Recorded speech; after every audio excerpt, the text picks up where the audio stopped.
Howdy folks, I'm Sneaky Self-Heal Wildflowers, softly soothing sore sniffling sparrows. I'm Amber. And here are more sore sniffling sparrows for us to softly soothe. And folks, we have a live stream coming up on Friday, 6 o'clock p.m. Eastern Time. We hope to see you then. Let's get started. Alright folks, and our first letter is titled, Am I a Jerk for Buying Gluten-Free Bread? This feels so ridiculous, but I feel like I'm going crazy. But I'm a people pleaser, and this is keeping me up. So at the upmarket grocery store near me, think Trader Joe's for a US comparison, they sell delicious gluten-free bread.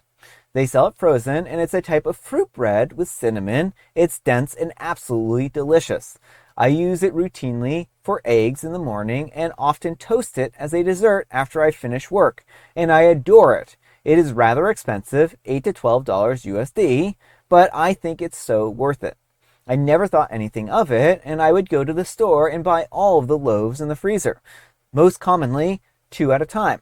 If I'm lucky, 3. It's a small specialized freezer for the bread, and it lasts me a week or 2. But the other night, I was telling my friend about how much I love this bread despite it being gluten-free. I'm not gluten-free or celiac, but to my surprise, he had a puzzled expression on his face and seemed angry at me. He proceeded to tell me that it was completely wrong of me to buy all of the gluten-free bread at the store while not requiring a gluten-free diet. And then he went on to compare it to using a disabled parking space while not being disabled. He said that I was stealing from that community, which I was floored by. I think that I am simply buying produce from a store and I'm enjoying it at my own volition. I originally thought nothing of it until it kept me up half last night, wondering whether or not I actually was in the wrong to have been doing this. So am I the jerk? Edit for some more information. The friend in question is gluten-free. There are other gluten-free options in the store, for example, plain gluten-free white bread. I generally buy all the stock because I run out of it before I go back to the store. If there was 10 loaves available in the freezer, I imagine that I would buy 4 of the 10.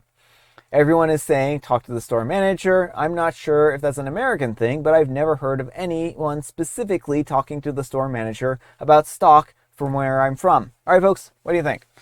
I don't think that OP's in the wrong here. It is unfortunate that it sounds like the store is only keeping 2 to 3 loaves at a time, but there's a huge difference between using something that is not made for you, like a disabled parking spot, and using something that is available to anyone, but some people might have like dietary restrictions around. Gluten, it's not like OP is eating all the gluten-free products in the store. OP is eating this specific thing and they're buying enough to eat. And so I like it is unfortunate that the store keeps so low stock that maybe some people won't get it. But if people who don't need gluten-free products eat the gluten-free products, that increases the demand and makes it more likely that we'll have more tasty gluten-free options available. Yeah, I think that this is one of those supply and demand type of things. The more people that buy this, the more demand there's going to be, and maybe the store will stock more of it. Now, I think that the comparison to like disabled parking is completely out of line because, again, disabled parking is to accommodate somebody who, is unable to, that might have trouble moving around, right? And like, while it might be nice if OP left a loaf or 2 for other people, right? For me, it depends on how often this gets stocked up. If OP is buying the only 2 loaves that they get for 2 weeks, maybe that's a little bit of a bad situation, but that's, again, not on OP. It's on the store for not doing a better job at stocking loaves of bread, right? And who's to say that other people even want this type of bread? They may not even like this type of bread. So maybe the people who are gluten-free wouldn't even buy it otherwise. And OP says that it's pretty expensive. So it could just be that OP is the one and only person who's buying this expensive bread, So I think there are some extenuating circumstances around here that I would love to know the answer to, but I don't think that OP is wrong for choosing to eat a food that they can eat, right? Like, if OP were eating vegetarian food, would it make them wrong? I eat vegetarian food, although I am not personally I wouldn't say that I am a strict vegetarian, right? Amber is a strict vegetarian. She'll never eat anything beyond that. But does it make me wrong for eating food that Amber eats? Now, I would say if I was eating all the food in the house that Amber could possibly eat and then only leaving stuff that she couldn't eat, that would make me a pretty bad partner and a pretty, bad person, right? Yeah, like take all my Morningstar Farms nuggets. But, seeing as how that isn't the case, like, we enjoy the food that we make, we enjoy the meals and stuff like that. I don't think it makes me a bad or terrible person to eat a diet that is mostly vegetarian or pretty much strictly vegetarian. Although I wouldn't say that when there is stuff around that is non-vegetarian, I don't have a problem eating it, right? I would say that I more or less don't go out of my way to, get non-vegetarian options. But if there are non-vegetarian options, I, am not going to fuss about it, right? So. And I mean, my perspective here as a vegetarian is that it's good if people eat the vegetarian products because that, again, encourages the companies to make more and better options. Mm-hmm. And I think it will. I think it's, again, a supply and demand thing. Well, I mean, I think this is a good example, too, because, like, the veggie products, when I was a kid, were terrible. Like, so many of them. There were a few good ones, but a lot of them, they were just not good. And now we have so much variety because there's so much of a demand. Mm-hmm. But let me know what you folks think. So anyhow, take care and good luck. All right, folks, and our next letter is titled, Am I a Jerk for Feeling Annoyed and Unfair for Leaving a Public Park When a School Group Asked Me to Do So? I'm in the 25 to 29 age group. Today, around 1 p.m., I took my 2 small dogs, both under 8 kilograms, poodle mix, to a park 1-minute walk from my building. The park has 2 sides. One is an open green space with a please clean up after your dog sign, and the other has a children's play equipment and a no dogs 100-pound fine sign.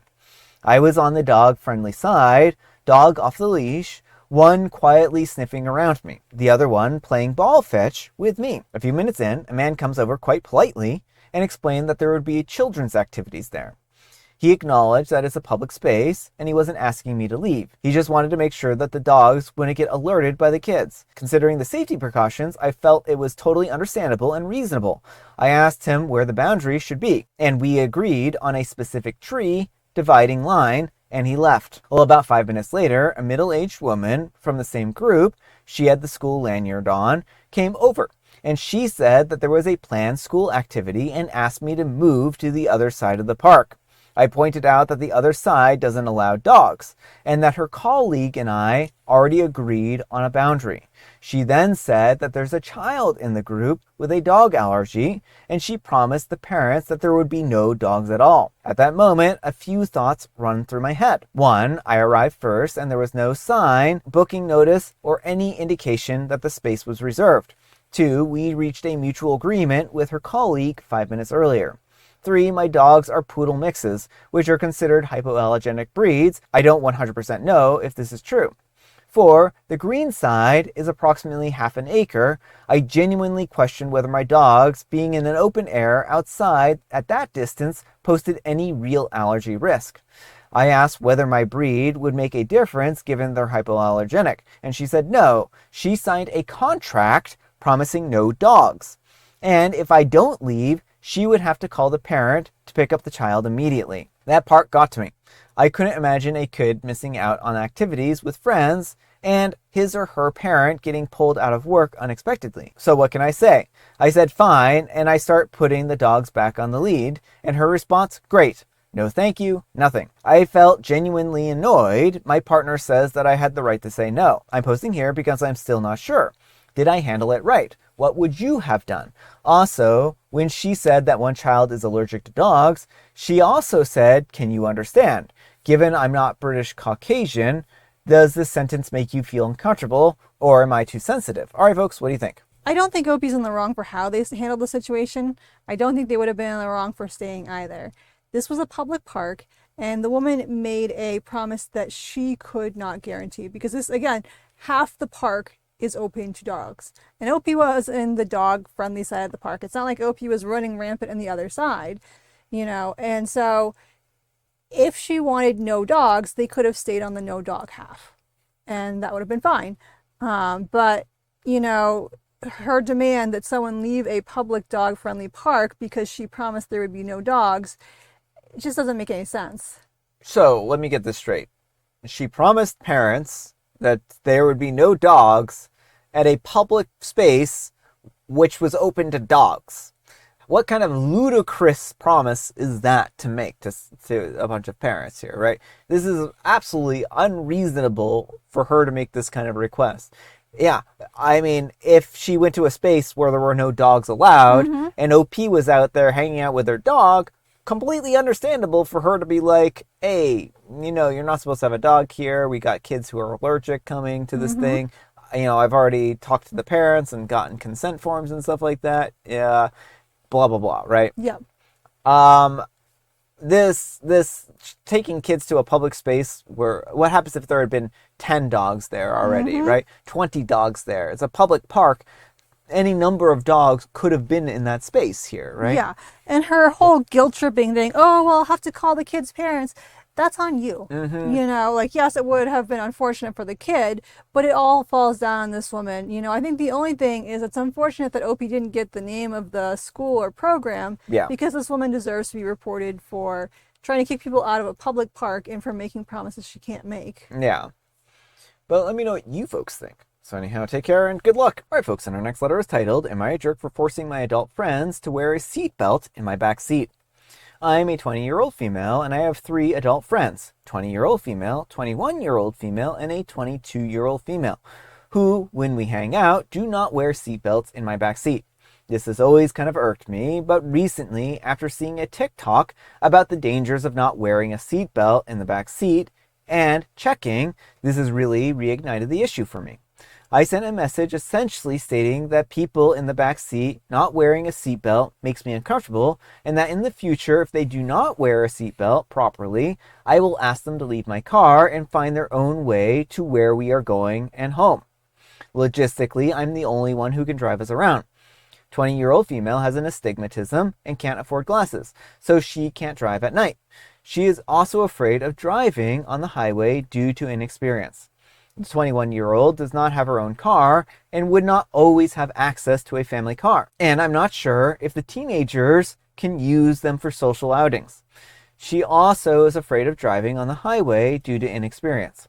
The 22-year-old female just got her license and is getting more comfortable with driving on the highway too, but has problems accessing a car. Her family only has one car, which her father needs to get to work once a week. So if the car is severely damaged, they are kind of in a bad spot. With this, I have no problem doing all the driving. More often than not, it's only one person with me because our busy schedule, and sometimes my friends can't get permission, Hispanic type of thing. They have said in the past that not buckling your seatbelt in the back seat is a Hispanic thing, but I don't know. My brother said that it's a bit controlling since they are adults and can make their own decisions. And I won't get in trouble in our state for them not having their seatbelts buckled. Am I the jerk? All right, folks, what do you think? No, not the jerk. This is a safety thing. The fact of the matter is that anyone who is not belted in a car in an accident becomes a projectile and can cause more damage, not just to themselves, but to everyone else. And so you are well within your right to not want to drive people around and create a more dangerous situation. So I think that there are competing interests here. Certainly, like if they are adults and it's legal for them to not belt their seat, that is on them, right? However, this is OP's vehicle and OP's rules. If OP feels that they do not want people in their car who do not belt their, have their seatbelts buckled, then that is their decision, right? They don't have to drive with OP.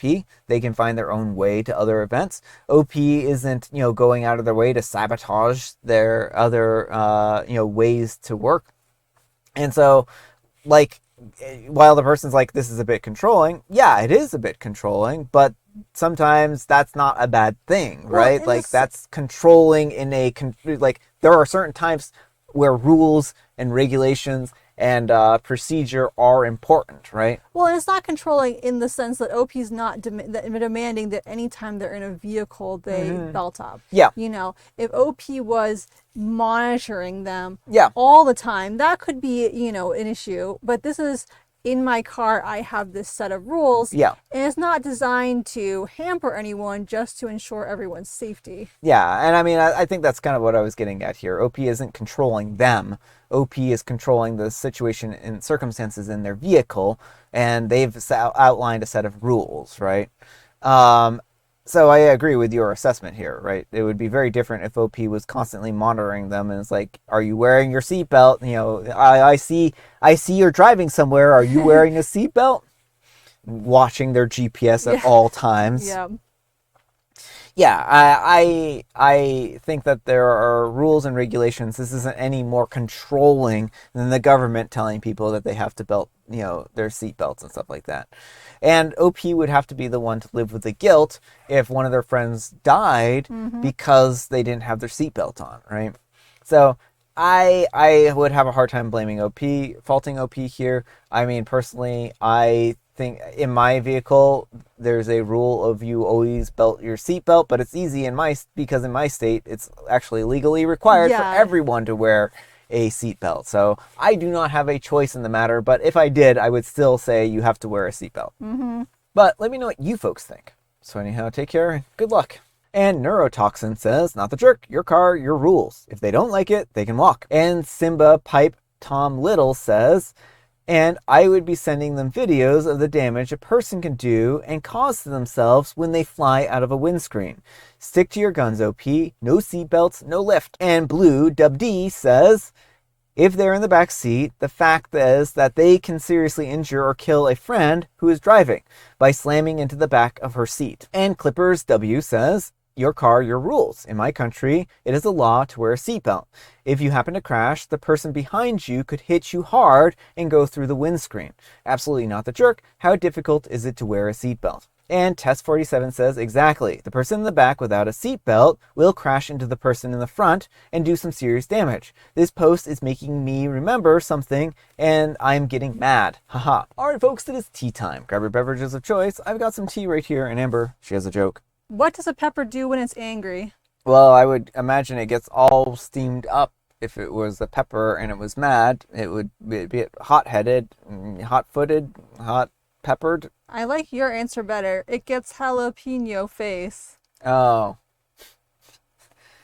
That's not a great punchline. No.